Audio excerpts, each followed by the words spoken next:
Welcome back to Take Action News, everybody. David Shuster here. The developments are starting to move pretty quickly now in Congress as far as the issue of gun control, and there's nobody I would rather talk about that stuff with than our own Cliff Schechter from We Act Radio Take Action News. Cliff, welcome to the program. Thanks, David. How are you, man? Great to be with you, Cliff. So I want to set this up by playing a little bit of sound. There were hearings on the Senate side this week on some of the issues for gun control, and that is to sort of ban the high-capacity magazine clips, the cop killer bullets, to get rid of assault weapons, to have background checks. And here's part of the discussion between Senator Lindsey Graham, Republican from South Carolina, and the police chief of Milwaukee. And Lindsey Graham is trying to make an argument that 80,000 people failed background checks last year, and only 44 were prosecuted. Here's the discussion.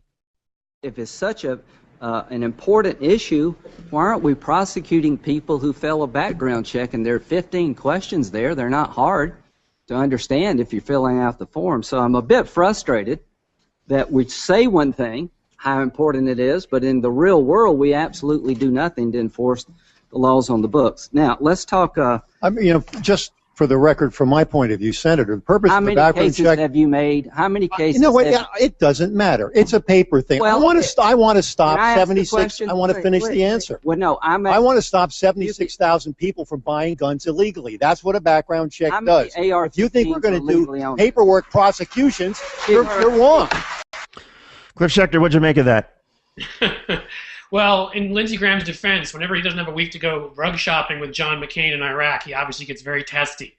Look, I mean, it's ridiculous. He's saying NRA talking points. He's trying to protect his right flank as if that helped Dick Lugar and Mike Castle and all the others who moved to the right before they were teabagged anyhow from the right in primaries. He's trying to do that pre-2014. He's going to get challenged anyhow. It was just great to see the police chief from Milwaukee stop these ridiculous NRA talking points. First of all, that 44 number isn't even true. It's made up. That was, I think, just in the city of Chicago. It's a much larger number. But even that, what the police chief was saying was completely right on point, which is what matters is that the 76,000 people that were stopped from buying guns that would have gone out and potentially hurt somebody who shouldn't have had them. What matters is the gun cases these guys made, which he said were 2,000. You know, we need more prosecutions, I agree, but the NRA has done everything they can to fight that. They've cut, the people like Lindsey Graham have cut resources, which he admitted, from police departments, so they have to make these choices. Of course, when he wants to sit there preening like Godfather 2 style up there, you know, he wants people to forget that. I'm just glad someone finally talked back to these guys and put things in perspective. Another person who had a very powerful voice over in the congressional hearings this past week was single parent Neil Heslin. He is the father of 6-year-old Jesse, one of the 6-year-olds who was killed, among those killed at Sandy Hook, and he talked about the experience in his testimony to the Senate this week. Listen. He was the love of my life. He was the only family I had left. It's hard for me to be here today talking about my deceased son. I have to. I'm his voice. I'm not here for the sympathy and a pat on the back, as many people stated in it down in Newtown. I'm here to speak up for my son. I'm here to speak up for my son. Incredibly powerful stuff. Cliff Schechter, how is it playing in Congress? How is it moving the debate?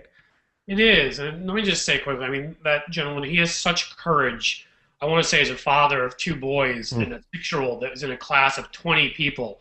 I mean, it makes me want to tear up. I mean, and at the same time as it touches me. And again, he has such courage to show up there, because I don't know how I would hold it together in those circumstances.